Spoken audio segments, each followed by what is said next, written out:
Hey guys, in this video we've got the associated MT8 and we've had this one for a little while now, and in the unboxing video we ran about 6-7 batteries through this thing, and we ran them from 4S and 6S, and this car is amazing to play with, but we did find some weak points. Now the neat thing about this car is it shares a lot of components with the Red Cat Kaiju, and we'll go over that when we get back from the break here.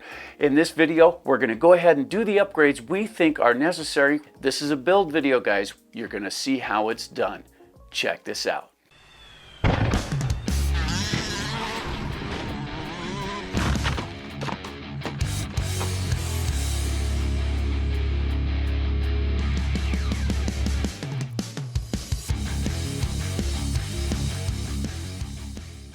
Okay, before we get into the build, let's take a look at the components we're going to be using. Now, like I say, these are from Red Cat, and they do fit this. This is what I've been told, and they look identical. These are 7075 T6 aluminum components. This one here is the steering rack, and we broke one of those on our test runs. And then, of course, there's the hub carriers. And here they are, the spindle and the hub carrier, and these also shattered, and it didn't take a whole lot to do it. Landing perfectly normal jumps, one of these failed. Landing a triple backflip, one of these failed. And just to get the whole set in there, we have the outer hub area too for the front, which should make it pretty nice. Now, the wheels do articulate a little bit, which means I think that the servo saver that goes in there, the spring's a little bit weak on it, and I think we need to tighten it up. Initially, I thought maybe the gyro was controlling the wheels. It said on the box that this came with a gyro, but there was none in there. That's a different radio that it was supposed to come with, but it didn't. So it couldn't have been the gyro, so that means that the steering servo is probably losing traction with the servo saver because the spring is loose and it allows the front tires to articulate when you're in the air doing backflips. So we'll try and tighten that up as well. So let's get down on the bench and get started.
Okay guys, there is the upgrade build for the MT8 from Associated, and it was a pretty straightforward changeover of parts except for a couple of items.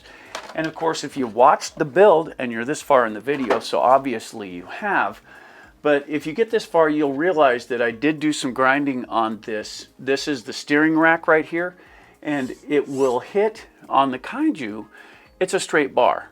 And on this one, it will interfere with the belt crank set and the servo saver right here, so you have to countersink that a little bit right in here to get around that, to get full steering. With that small bit of grinding, I got full steering, and this is 7075 T6 aluminum. It's definitely stronger, even with the grinding in there, than the plastic ever would be, so I don't see any failures coming from that in the first place. While we're in there, this crown nut right here, it doesn't exactly have anything for the wrench to hook into. It's kind of a hard turn by hand, but you can crank this down. Now it's got a lot more grip on the wheels. The servo still has, if you do it quickly, the wheels will turn, the servo will catch up. So tightening that a little bit should help with the tires wiggling in the air and contacting the body. That's nice. On the outside here, you got the C carrier and the hub carrier for the front. That's a unit, okay? So those go together as a certain system. Now, when those go together, they mount like this, and this is just a representation here, but they go together like so, and I believe this goes in this direction, like that. Now, you have to assemble this whole part first, because with the aluminum ones, when you put the pin through here, the hinge pin, which is the bolt with the nut on it, when you put that through on the bottom, you will not be able to put this piece on it. So you have to assemble this first before you attach it to the arms, or you're going to have a pretty tough time doing it. That's just kind of how these assemble. The plastic ones, not so much that way, but when you jump to the Kaiju aluminum from Red Cat, you're going to run into that problem. I found that right away. I looked at it and I checked the clearances real quick and knew it wouldn't go in. So we built the outdrive set first, then attached it to the car. And one of the other modifications we did involves the body. Now this car, and Associated likes to do this, and the Rivals, both of them have this. They have lights in the front and they've got lights in the back here. Well, in the front, this light can set is right in front of the body, and if you take an impact, the body will interfere with that, and it'll hook up over the top of those lights, and it'll make it look really stupid, and it won't relieve until you actually fix it. With a small notch in the body right here, it no longer interferes. You can take all the impact you want. This will clear the lights now, and it'll allow the body to sit normally so it won't bind the way it did in the first place. As far as that goes, the rest of the car is rock solid. We've had no issues with anything, but I do see changing the radio out in the future to get that gyro assembly in there so it handles a little better. This is a short truck like the Outcast, and it handles very much the same way. You can get triple backflips off of pretty basic jumps, doubles off of mounds. It's just a really cool stunt vehicle. But if you backpedal a little bit on the throttle, it actually controls well on the track as well. It's good all the way around, and it's not super stupid expensive, and depending on how you want to do it, the wheelie bar on the back has 4 different locations for settings, so you can crank it up or bring it down. I have it set at the lowest setting, and on pavement, if you pin it, it'll actually rotate up and hit that wheelie bar and skip and land back on its wheels. One of the few trucks out there that'll do that straight out of the box. And just for those of you that weren't paying attention during the build, and I'm not saying that in a bad way, but if you missed it during the video, after the ending credits here, we're going to go ahead and post all of the parts that we put in there so you can see all the part numbers and whatnot. The part numbers are all you need to do to get these parts. I search all of my stuff on eBay. I had one of our viewers actually send me the part numbers saying this is what we want to use on this, and I checked them out and they seemed to work perfectly. It was a straight through set and it was easy to put on except for the steering rack, and that was a small modification. I'm sure it would have worked, but I wanted full travel in both directions, so I did the modifications. So hey guys, if you haven't already, don't forget to subscribe, like, and share. It's awesome when you do, and it lets us know if we're still going in the right direction with the channel. You know, our viewer ratings are up, everything seems to be good, and we're doing what we can to help the community. That's the whole thing. You know, These cars, they're impressive, but they are machines. And keep in mind, we used power tools in this video. So if you plan to use any power tools to do any of the work you're doing, they can be really dangerous, guys. I've got a friend who lost an eye to one of those grinders we were using. Always be sure that you're using the proper safety gear, the gloves, the face shields, the breathers when you have something that makes dust. Always use the right stuff. And if you're young, make sure you're supervised by someone who is credible, someone that can make sure you're doing it safely. One bad mistake can change the rest of your life with these power tools. And I would really hate to hear anything about someone following one of the videos and getting hurt in the process. We don't want anyone to get hurt. Safety comes first. It's not something you say, guys. It's a way of life. Make sure that you're being safe so that when you get into your 80s or 90s, you still have full mobility and all of that good stuff. So if you've done any other modifications to the MT8, please feel free to leave it in the comments down below and help others along the way. Hey guys, I'm AJ with AJ Jam Studio saying, keep wrenching, guys.